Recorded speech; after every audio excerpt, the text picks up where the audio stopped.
శ్రీ మాత్రే నమః. నమస్కారం. నేను పండిట్ సూర్యప్రకాష్. ఈరోజు 28 మార్చి 2026 శనివారం నాడు వృశ్చిక రాశి వారికి ఒక ముఖ్యమైన సందేశం చెప్పాలనుకుంటున్నాను. ప్రియమైన బిడ్డ, ఈరోజు మీ 5వ భావంలో అంటే సృజనాత్మకత, సంతానం, ప్రేమ వ్యవహారాలు చూసే స్థానంలో సూర్యుడు మరియు శని కలిసి ఉన్నారు.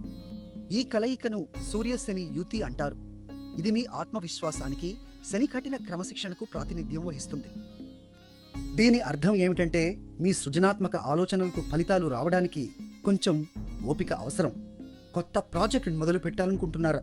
మంచి ఆలోచనే, కానీ తొందరపడకండి. శనిగ్రహం మిమ్మల్ని నెమ్మదిగా గట్టి పునాదులతో నిర్మించమని చెబుతోంది. అదే సమయంలో మంచి వార్త ఏమిటంటే చంద్రుడు మీ 9వ భావంలో ఉన్నారు. ఇది అదృష్టం మరియు ధర్మస్థానం.